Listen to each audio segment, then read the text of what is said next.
Good morning and welcome back to the farmhouse. I am Deanne from Hummingbird Acres, and today we are going to talk all about harvesting your cut flowers.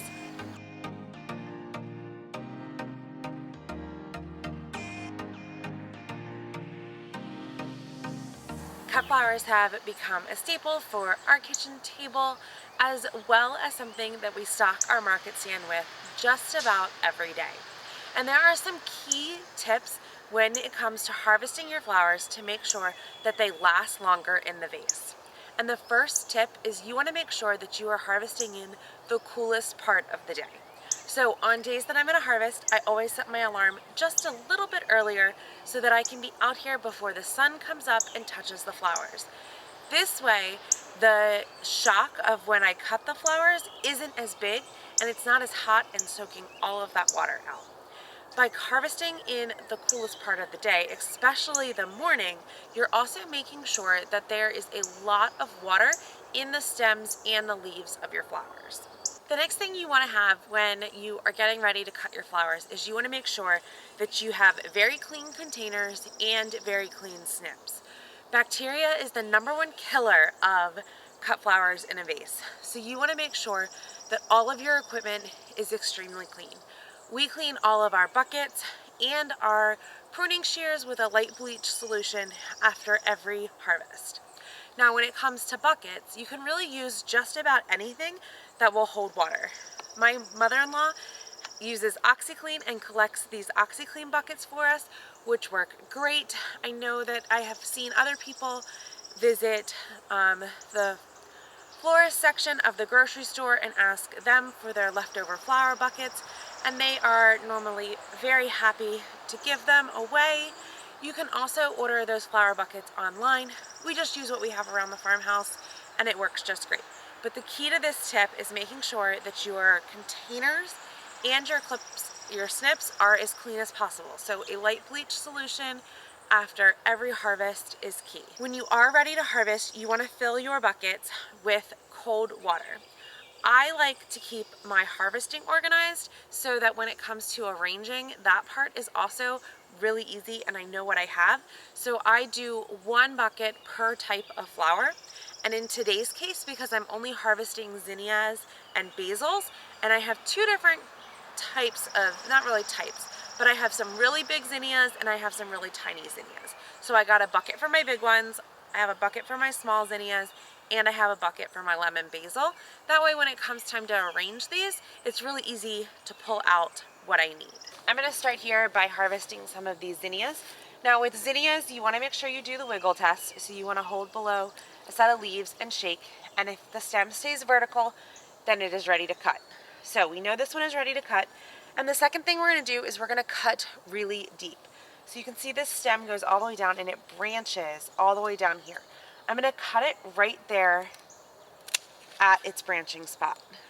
And then I'm going to remove right here in the garden all of these exterior leaves.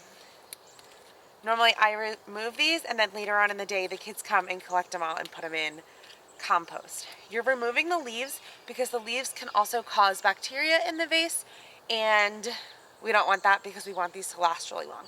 So here is my first zinnia. I'm going to flip it upside down, hold it, and cut my next.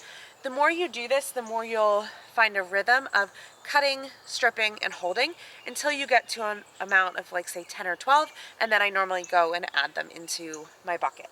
So let's find some more. As you can see, that one is way too wobbly. It needs like another day or so before it's ready to cut. The same thing with that one. And that one. Wow, lots of wobbly zinnias today. Let's see what I have right here.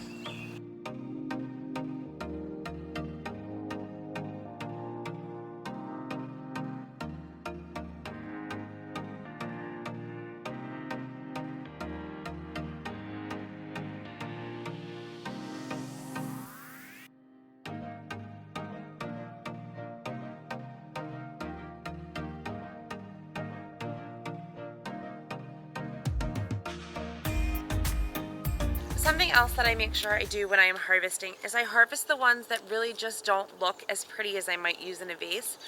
And that way I am at the same time deadheading my plants and getting them to produce more. So as you can see, this one is not the prettiest, but I am cutting it anyway so that I can deadhead it, and that signals to the plant that it needs to produce another bloom.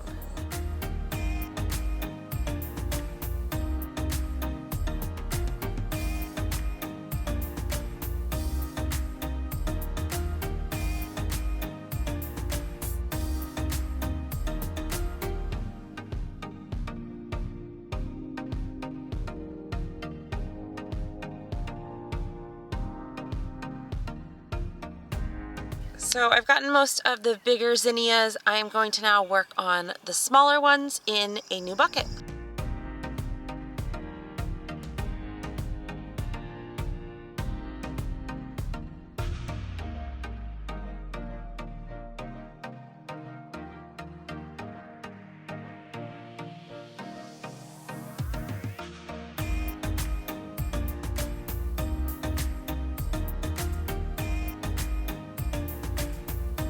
When it comes to harvesting basil, you want to harvest it when it has flowers. It will have a longer vase life at that point. This is lemon basil, and this has been growing like gangbusters for us. We have some great, very, very long stems, and this stuff smells absolutely amazing. With the lemon basil, I don't normally remove the leaves until I am inside, because for me, lemon basil is a filler flower.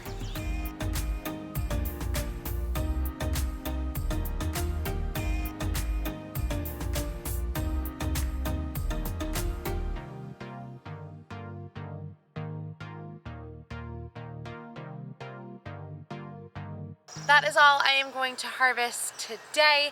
I will be back again tomorrow to harvest some more, which you can check out on Instagram if you want to see that. Now that I have my 3 buckets of flowers, I'm going to take these inside and I'm going to let them condition for about 10 hours until they have like really started to acclimate to our inside of our house. So I'm going to put them in a cool, dark spot, and probably come tomorrow morning they will be ready to arrange into bouquets. Thank you guys so much for hanging out with me at the farmhouse today. If you want to see more tips and more tricks about growing cut flowers right in your backyard, make sure you subscribe to our email list, where we send out weekly tips and tricks on cut flower gardening, homesteading, from scratch cooking, all of that fun stuff. The link is below for you guys. Thank you so much for hanging out with me, and I will talk to you soon.